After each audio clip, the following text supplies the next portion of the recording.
All right, James, welcome to the podcast. What is going on, my man? Oh, not much. Just finished up dinner, and it's finally the weather here. I don't know where you're at right now, but the weather here is finally we went from snow to 60 today. So that's, I mean, I'm Just happy like that, happy for huh? that.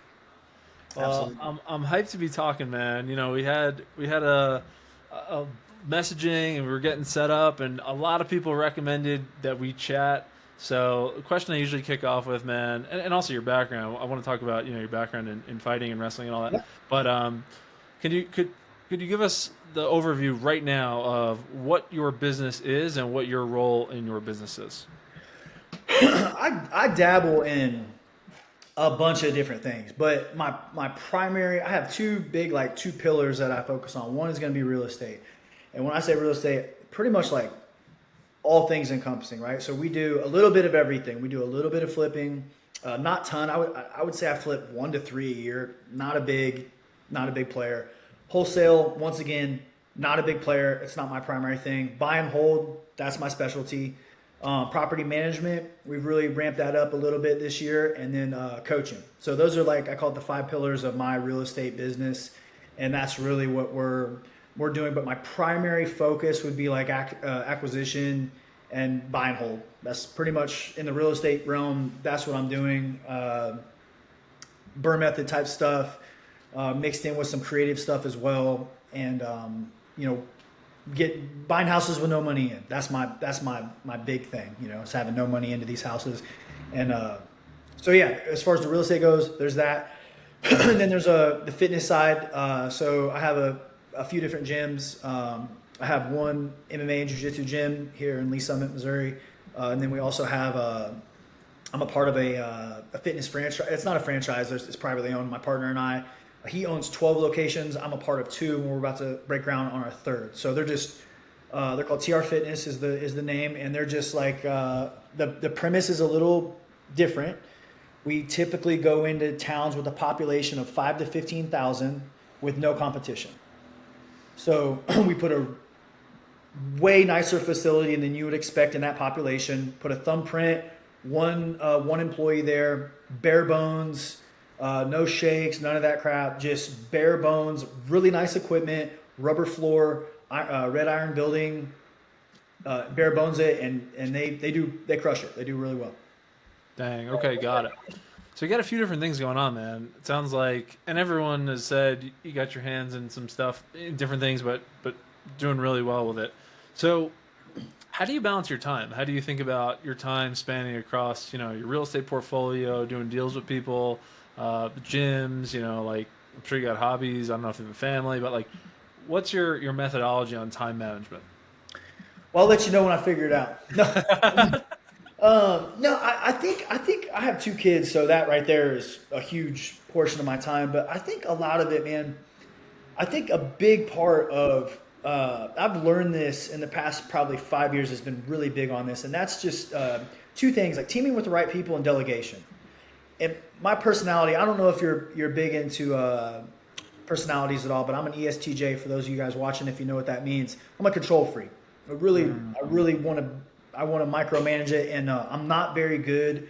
An ESTJ would be good at building small teams, but they have a hard time scaling. So I really took that to heart and really tried to put good people around me, and you got to let go of the reins a little bit. You know what I mean? So I've really tried to empower the people around me to grow and to do stuff within my business. And I've gotten lucky. I've gotten really fortunate. I try to.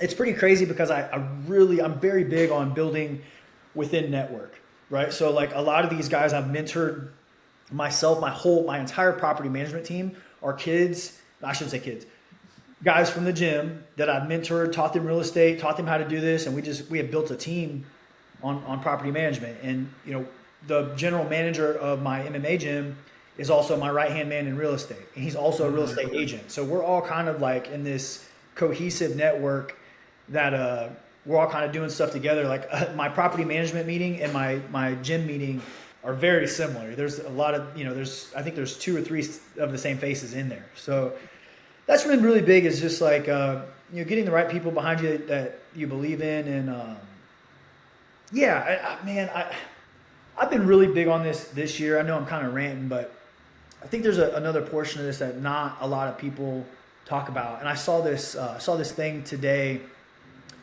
and it said the problem is with you is you're sitting at tables you should be flipping over, and that stuck with me. And it's like because I've really tried to cut people out of my life this year that like are just I don't want to say dead weight, but they're just not like they're not with the program. You know what I mean? Like I think everybody has those people that you want so badly for them to like grow with you, and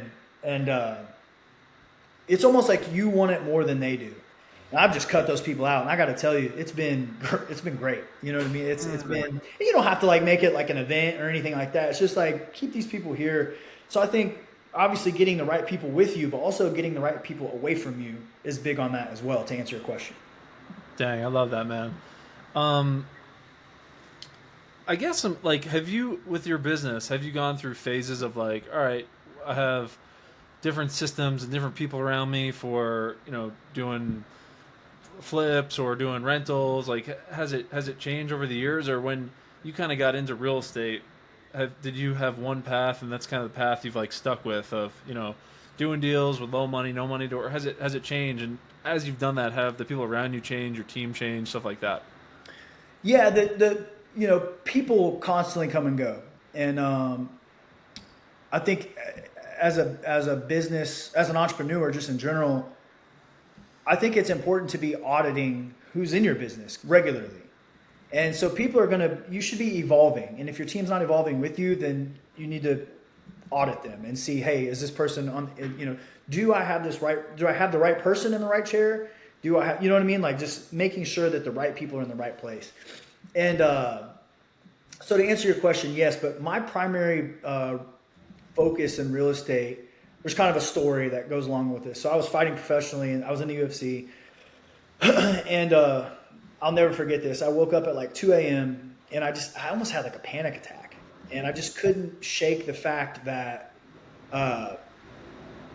you hear the stat all the time. What is it, like 90% of professional athletes go bankrupt within 2 years of leaving and by the way, I'm in the UFC. I'm not in the NFL. So my first UFC fight, my show win money was $8,000 to show, $8,000 to win. So I'm not making a league minimum of like 600 and some thousand or anything like that. So, but I just never left me. So I had to figure out a way to use this platform to grow myself, to grow my own business, because professional athletes, that's not a long-term thing. It's short-term, very short-term. Mm-hmm. And so that was really important for me to grow. So real estate has always acted as a retirement plan for me. So every decision that I shouldn't say every decision, the majority of decisions that I make in real estate are based on a long-term play. That's why I'm big on the Burr method. Obviously, I'll give you an example. We were kind of just talking about this before we started, but I'm working on a deal right now. It's out of my network. So if I have the option, I will probably flip it. Now, there's a bankruptcy and a bunch of other stuff going involved, so I'll probably have to hold it for a year or two. No problem. But not my bankruptcy, by the way. So I'm getting the house through a bankruptcy. But once I can clear that, I will probably flip that house because it's out of my 45-minute area that I like to play in. So the majority of my decisions are going to be long-term decisions. Have I veered from that a little bit here and there? Yeah, you gotta, you know as well as anybody that cash is super important in real estate, especially in acquisition. So we're always trying to evolve, trying to audit what we're doing, trying to create systems, process, procedure. It's difficult though, Where do you like? I was gonna go a different direction with this, but like there's so many people right now saying, not a good time to get started or do deals. Like, it sounds like you're still doing deals, but I'm sure maybe you've done things differently. But what do you say to someone right now that's, not even maybe a hater, maybe they're just neutral and they're like, I don't think it's a good time to do a Burr deal. What do you think, or, say to that? I think they're wrong. Yeah. No, I think, I tell my team like this. This is how I explain it. I have a coaching group, which I'm sure we'll dive into here at some point. I will never. I follow the market. Of course, you have to follow the market. Like if you're doing any type of deals regularly, you know the market, you know the rates, right now the prices are softening. We all know this. It doesn't. People that aren't in real estate know this. So I do follow the market, but the market does not mean anything to me when it comes in the context of acquisition. Well, why is that? Well, I don't buy houses. I buy stories and I buy pain, right? So somebody is always going to be in pain on a house. And when I say like, it sounds like oh, you're taking advantage of people. No, the majority of people that I'm buying houses from, it's helping them because they can't afford to fix these things or whatever the case may be. Primary example, the one I'm talking about right now. These people have a $150,000 bankruptcy that they have to pay off. Well, I'm going to give them a huge chunk of that to knock that down. So instead of paying 10 years up towards this bankruptcy, they're going to be able to sell me the house. That there's a caveat to this, by the way, they don't want to leave for 2 years.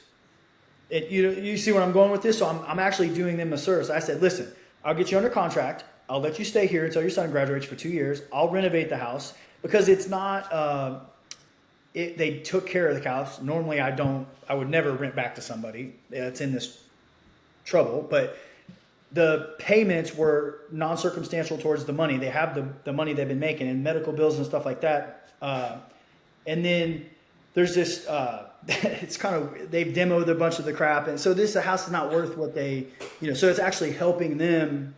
They were like, the lady was in tears the other day when I told her that I would buy the house. So, but no other investors are going to come in and allow those people to stay while you renovate. They're going to want to flip it, move on, get down the road. But if I can pick up that deal, hold it for 2 years, avoid some tax gains, some capital gains tax and stuff like that, it's not a bad play for me if I get it at the right price. So there's always going to be somebody dealing with that scenario.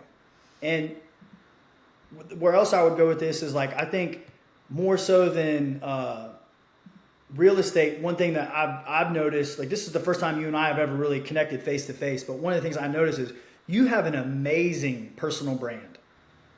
People do business with people they know, like, and trust. You're in all these groups. I see your stuff we follow each other on Facebook, but I'm seeing your stuff in groups that oh, Jonathan, he's there again. How many damn groups is this guy in? Random, yeah. I see your stuff pop up all the time. How many deals do you get like that from that? Hey, I'm in this spot. I need to get out of it. Can you help me? I'm sure you get deals like that all the time. Mm-hmm.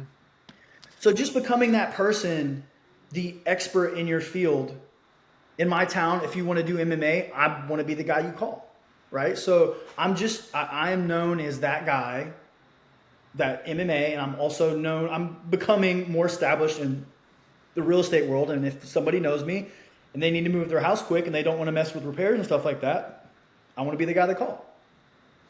When did you start thinking about brand and content and all that, as opposed to, brute force, cold call, text, ads, all that? Or were you always got to go brand, got to be known and cast a wider net?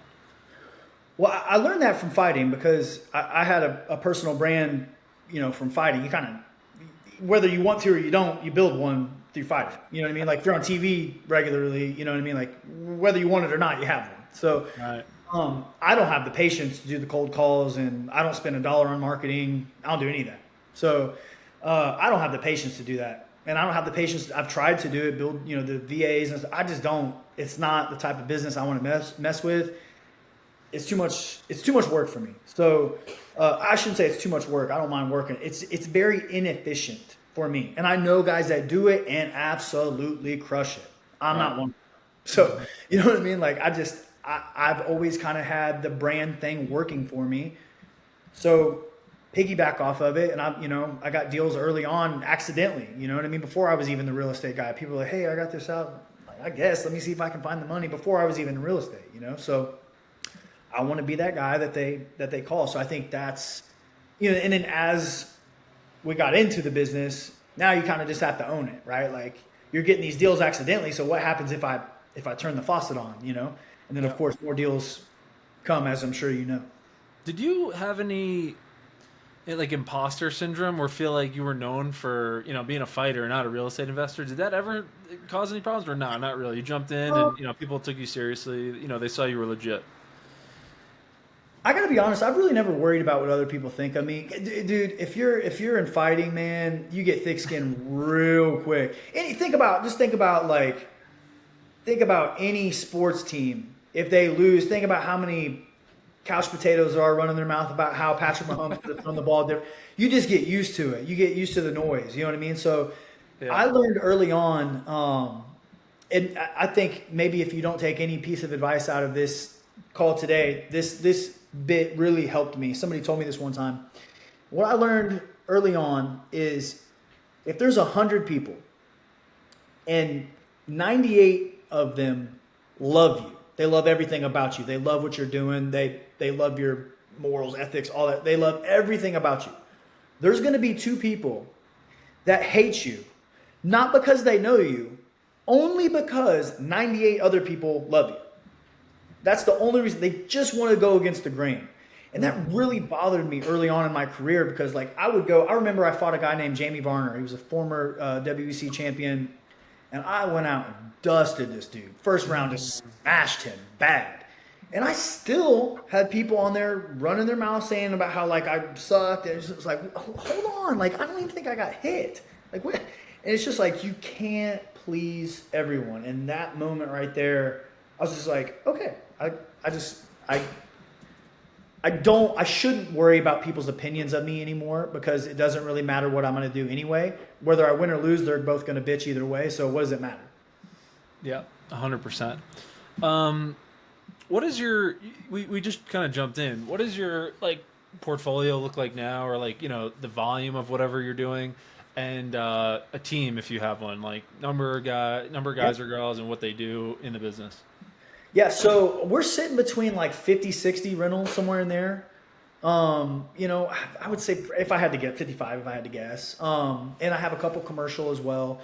So that's made up. It's a nice little mix. It's awesome. Probably I have a couple fourplexes. I have one triplex, probably 4 or 5 duplexes. The rest are single family. A couple commercial. All my commercial except for one has my own personal business inside of it. So I typically try to attach commercial to a business rather than, renting it out or whatever. And then my team is made up of myself, Paul, my general manager of my gym, and he's also my right-hand man in real estate. And then we have 3 or 4 other guys on my real estate team that help with either property management, maintenance, stuff like lock boxes, any of that crap, whatever it is. And what's crazy is like I have such a diverse portfolio because when I got started in real estate, like I didn't know. I learned everything I know about real estate on YouTube, everything. So I would get up at 5 a.m., 6 a.m. I told you about the fighting. I would get up and just start watching things on real estate, and I hear Grant Cardone talking about X, Y, and Z, and I'm like, okay, well. So I get in there, and he's telling me to buy 34 units from day one. I'm like, all right, well I can't do that. So how else do I figure this out? So. But I got into that, but I didn't know what a buy box was. I'd never even heard that term until probably like 5 years ago. So I was buying nice stuff in the hood. Like I have a super diverse portfolio of Section 8. I probably have 10 Section 8 single family homes. I'm all over the place. So it's a little wacky, but I kind of started off on the wrong foot. I didn't have anybody coaching me, didn't have anybody tell me what to do. I learned everything from YouTube. So I didn't know that you needed a buy box. And I didn't know any of that stuff. I gotcha. When you look at what you have now, do you think about it like it's better to double down in one investment lane, Section 8, commercial, single family, multi, or is it like if you got a good engine and good deals come to you, like just take them down? I think all of them have their own pros and cons. All of them. Like Section 8, cash flow beasts usually. Cash flow monsters usually. But more maintenance usually also. So I think you need to decide like what is important to you. Like what are you trying to do? Right? Because if I'm trying to make this a retirement only play, like if this is all long term like appreciation play for me. I don't care about the cash flow. And then I go get nothing but Section 8 properties. Those two things aren't aligned, right? Because Section 8 is typically going to be a cash flow buy, not an appreciation buy. So I think it's important to decide like, what am I doing here? And I have guys in my group that they're basically chopping it up, one opposites, right? They'll go one appreciation play, one cash flow play. And I don't think there's anything wrong with that as long as you're, I have this saying in fighting, it's not a mistake if you do it on purpose. So I think the problem is people get into that and they don't know what they're doing, and then they'll look back and they're like, holy shit, I have so much everywhere. And I did that. I know that because I did that. So I don't think it's bad if you are conscious and you're aware of what you're doing and you're doing it on purpose. I gotcha. I kind of asked this as like the first question, but I'm just curious now how you think about it. Like, you have your rentals, you're still doing deals. So, like, where do you look at is, I asked at first how you manage your time, but what do you look at as, not that you're working a 40-hour week, maybe you're working more than that. But what do you look at as like the best uses of your time in the business right now? Highest leverage tasks or tasks that move the business forward the most, or, when you look at to start your day, like these are the things that are the most important. Everything is secondary after that. Do you think about it like that or not? Well, I think anybody in real estate that's managing their own properties, like sometimes Stephen Covey, I don't know if he wrote the book. I don't know if you know who he is. He wrote the book Oh Seven yeah, I know. Highly Effective. 7 Habits, yeah. Amazing, genius. He's got this time management matrix that he talks about, and like what's urgent, what's important. And I think it's, obviously, if you have we just talked about this before, if you have a burst pipe that's leaking all over the place, that is something urgent and important. You need to deal with it today. Right. But if I have an acquisition that has a $300,000 equity margin in it or something like that, also urgent and important. Right. So like I think that's how I divvy my time out is basically that. What's urgent, what's important. But when you ask me what is my best use of time, acquisition for sure. Finding deals. That's what, just through my network, negotiating those deals, and executing them. I think that's what I'm best at. I feel like I manage teams pretty well. I'm decent at building a good culture within the business. And yeah, that's obviously my own opinion. Hopefully my team has the same opinion of me. But yeah, best use of my time is probably going to be acquisition, just from my network alone.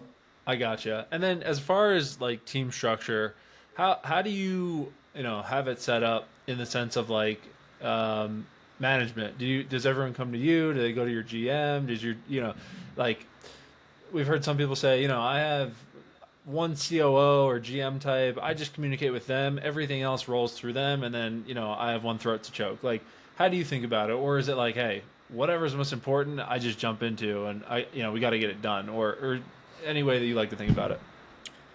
Paul's my right hand man, and I would say, of our team,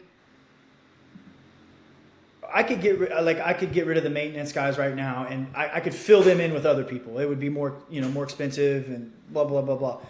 But Paul and I could potentially run the management, just him and I. So I would like to say Paul and I are pretty equal, as far as that. He doesn't do acquisitions. He's mostly doing like day-to-day calls, utilities, and stuff like that. So I would say we're both doing it together, honestly. Like, we have a text group of everybody in the group. Man, I would like to tell you that I have this real awesome corporate structure that's like runs like a well-oiled machine. And I think when you get on most of these things, I think a lot of people say that, and I think they're full of shit most of the time.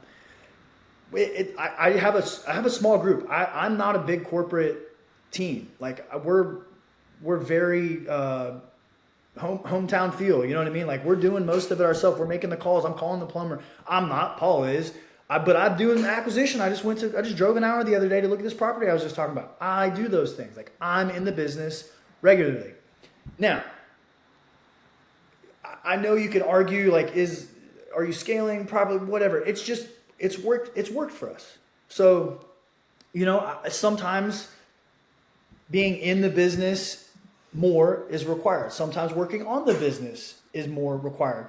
And that's just something that I feel as I go. And like I said, I don't know if it's right, but it's worked. you know. So Yeah. like we just do it. I think our uh, tenant feedback's really important to me. Like it's important that my tenants are happy where they're at. They leave less, you know, like that stuff's important to me. So I do want to be involved. Now, I'm not trying to call City of Raytown and sit on hold for 45 minutes turning the utilities on. That's not the best use of my time. I'm not above cleaning bathrooms or anything like that. It's just not where I'm most valuable. So I try to put myself in positions where I'm going to be the most valuable. Doesn't always work like that, but that's my goal. Yeah. I think it's like you talk to some people, they barely even have a business, but they're so obsessed with like, yo, we just implemented EOS and like I got my rocks. I'm like, dude, you're two people. Like, Yeah, what? You don't even have a rock. Like, yeah, what are you managing? Like, what's going on? But it's like, you might see this with coaching students or just people in general. It's like, there's a lot of things that can be done before you start getting rejected or before the hard work actually starts. So it's like, let me get my website up. Let me get like all this. I'm like, dude, get a deal, get a yeah. client, get a customer. Like, Yeah, bro. There's none of that shit matters. That's why I've seen some of your stuff before you ever even reached out to me. I've seen some of your stuff online, and I feel like most of the people that do these are just so full of shit, man. I just do like it's not this like glorious. It's hard. It's hard work, man, and you got to get your fingers dirty, your hands dirty, your fingers. You know what I mean? Like yeah, there's an old video of God. I think it's like Bart Scott, old NFL linebacker, and he's got this saying. I'll send it to you after, but he's like. It's like talks about linebackers. He's like linebackers a dirty job. Linebackers eat with their hands. They don't eat with no forks and knife. They eat with their hands.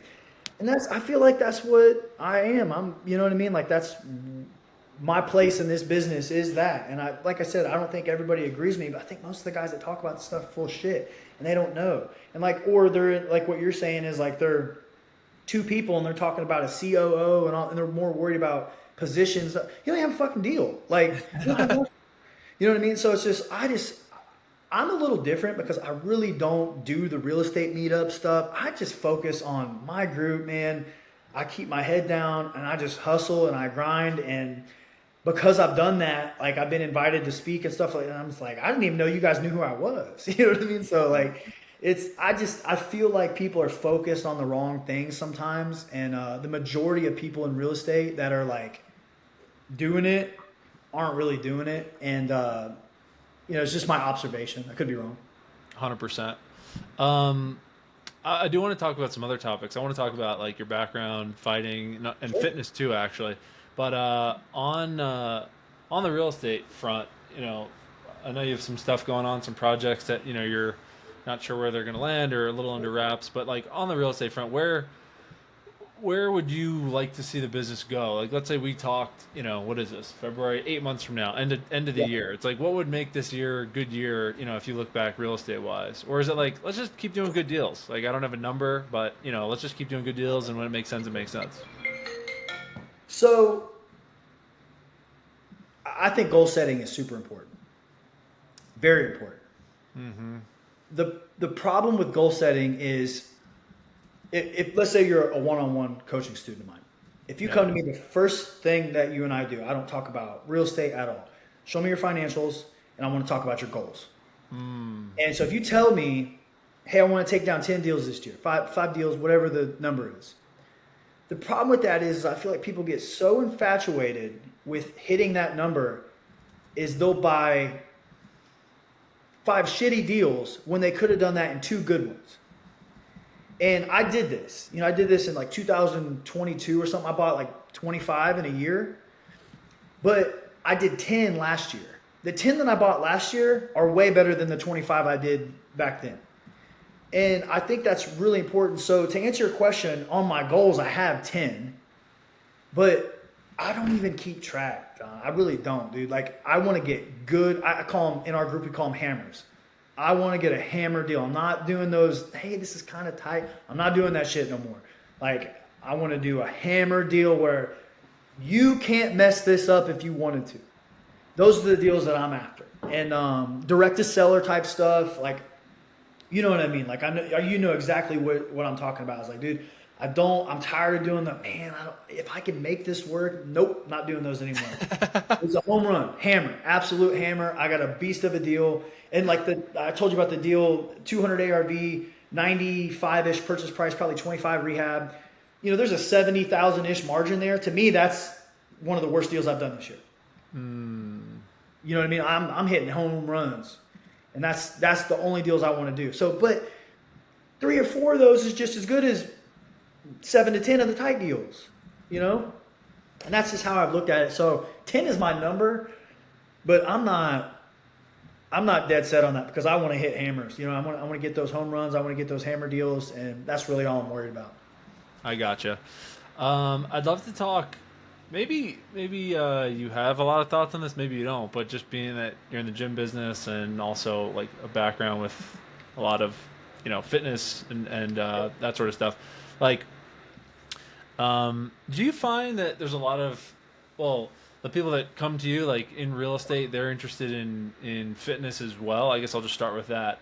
Or is it like no, they just respect what you're doing and then they know they come to you still for the real estate stuff? Or you're people like, I want to get ripped and have real estate? You get a good mix, you know.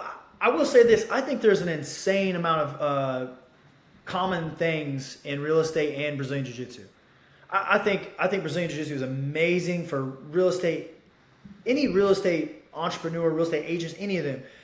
I think it's fantastic for everybody, but there's so many commonalities that they kind of play off of each other, and I just think it's super important to do something for your health and fit. Like, you got to be sharp. You know what I mean? You have to be sharp, and you have to. Your brain is a muscle, and if you're not working that out, you're not. But I think your actual body fitness is a portion of that. I'm not some fitness freak that's like, dude, I eat whatever I want. I eat like an absolute asshole, but I work out like a maniac so I can. You know what I mean? Like, I work out like a freaking maniac so I can. And I'm not the guy for like, I think you need to eat 2,000 calories. I'm not that dude. Like, I eat what you want, be healthy, like live a normal life, like enjoy your life. If you like food, eat, but like also work out so, you know what I mean, you're not unhealthy. Yeah, I gotcha. I'm just curious on fitness stuff. How often do you work out, and is there like a number that you find is a sweet spot? Because I've gotten more into fitness myself, and for me, it's a little bit. Well, I actually can't stand working out, but I do it because I'm obsessed with golf. So for me, it's a big advantage in golf to hit the ball further. Huge. And do you play or just Nope, observe? not at all. Stuff. Okay. Terrible. Yeah, gotcha. Anyway, but it's a huge advantage. But so for me, it's like, that's the frog I got to eat. But now like I'm I'm not like a biohacker, but like I have a bunch of friends here in Medellin that are, and they're like doing all peptides and HGH and like all different crap. For me, I'm just starting with like, let me get good sleep, let me work out, and like track my numbers. I got to whoop, whatever, all that like stuff. But I guess for people that are like, all right, I got to just like get the basics nailed. What would you say is like, a household kind of like good starting point regiment, just kick off that you can be consistent with, and then get rolling from there? You got to find something that you like doing. First you asked how many days a week I work out. That's not a fair. I'm not a casual. You know what I mean? Like, I work not out. Everybody, bro.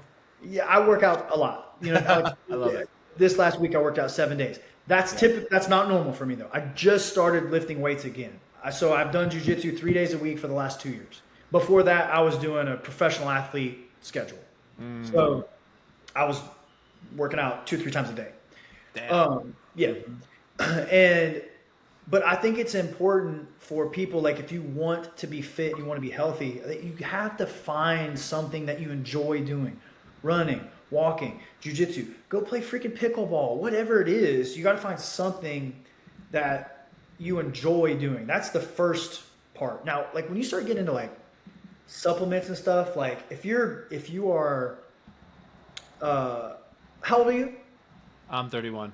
31. You're probably not in this boat yet, but like 35-ish is like whenever things start to hit you. It starts to feel different. This year, more than any other year, I'm like, holy shit. Like I feel like death. So creatine, it's a cheat code. It's huge. Yeah, it's everyone. If you're working out at all, you should be on it. Unpopular opinion here: testosterone. If you're 35 or older, you need to get your levels checked. Maybe even less. I know guys that are in their 20s that are on it. And I'm not talking about like juicing out of your mind. Go to a doctor, get a normal level, and just be like, if you're at an optimal level where you were at 25 years old. Like, you can't tell me you feel at 31 you feel like you did at 21, right? I mean, like, I can't imagine you do. Well, testosterone will help you that. You said first thing, get good night's sleep. Testosterone. That's the first thing it did for me. Good night's sleep. And I think just little things like that. Peptides. Dude, they have lied. I'm not firm believer. They have lied to us about so many like drugs and stuff like that. Like peptides is like, you're on steroid. No, you're not, dude. Like, you're just, if you go to a dealership and you spend $500,000 on a Ferrari, and that Ferrari is capable of 1,000 horsepower. When you go to buy that Ferrari, the dealership says, hey, we're going to put a governor on this down to 750 horsepower. You're like, whoa, whoa, whoa, whoa, whoa. Like, well, 750 is still good. Yeah, it's awesome. 750 is great. But it can do 1,000, so why can't I have 1,000? That's what all this stuff does. It just allows you to operate on an optimal level. And I'm not even on peptide. The only thing I'm on right now is testosterone. On a normal level, like I would be if I'm 25 years old. And prescribed, all that stuff. So, but I've seen like BPC 157, that's a peptide. If you have like a torn muscle, dude, that is a freaking, the healing, it heals so much faster. Like, why are we not doing this more? You know, and there's so many of them that do different things. And, you know, so it's just like, I feel like there's like this negative stigma about peptides, like their steroids and testosterone, your juice. Like, dude, no, they're so full of shit. Totally agree. Yeah, it's just crazy. But I want to operate at 1,000 horsepower. If my body can do 1,000, I want to be at 1,000. I don't think there's anything wrong with that. You know, I have some friends here. They can guide me on this, and they have a lot of experience with it. Like, you know, they have resources, they have the doctors for it. But I'm curious, like, for someone listening, I don't know where I would recommend someone to start. Like, I just have friends that are in that world, so they can give me advice or say, like, hey, here's my doctor. Any advice for someone that's like, I'm curious about it, you know, but, like, I don't know. I don't even know where to start with it or check my levels and go from there. What do I do when or what do I do when I get my levels? Like, who can read my blood panel? All that. I don't know. Like, just curious if you have any thoughts. Yeah, so they have clinics all over the U.S. Like, I don't know. I think you're in Colombia. I don't know about there, but they have clinics. There's a clinic on every block here. Like, they have them all over the place. You go, and the initial part of it is you're going to get a blood panel done, and they check your levels. It tells you, like, my testosterone level before I got on it was like a 300. Like, I'm just damn near a female. You know what I mean? Like, so it's, you get that checked, and then the doctor will say, hey, here's your level. This is where it needs to be. This is what you're going to take. They prescribe it all, and you go do it. You can get, like, there's pill form. They have a pellet that they put in your leg. You can do needles. Like, there's so many different ways to do it, and it's becoming a much more mainstream thing now. You can do it at home by yourself. You can go to the clinic and get it done. Like, there's so many different things you can do, but just Google TRT clinic near me, and that's the first step. But really, you don't have to do anything. You just walk in there, and they'll tell you exactly what to do. Blood panel, and then they'll, you know, if you need it, they'll start prescribing it to you. But listen, first off, if you get on that stuff, tell your girlfriend or wife to thank me later. One, two. The first thing I notice is sleep.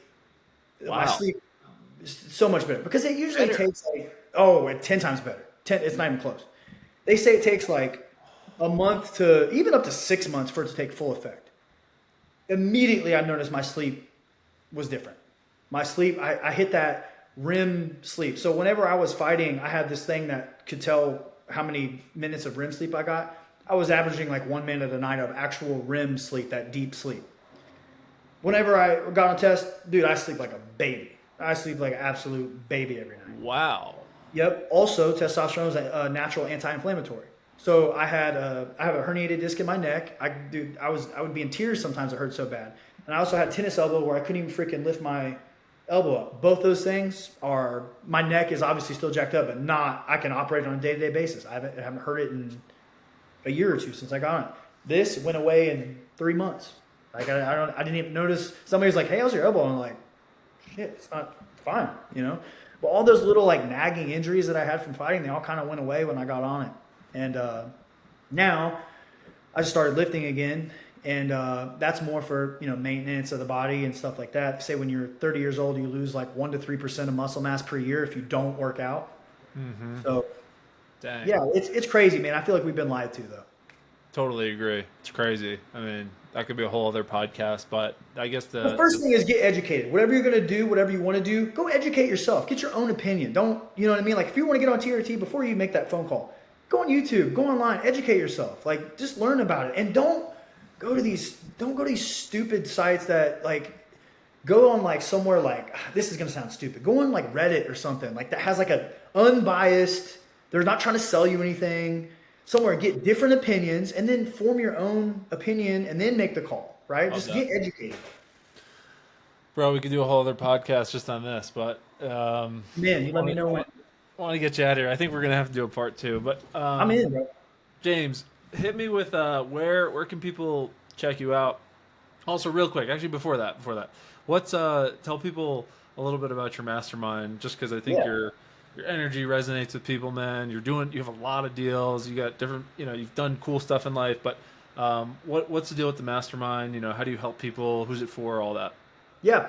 So I have a real estate group called a Flagship Group. We essentially we have a big diverse group of people in there of different all levels of real estate.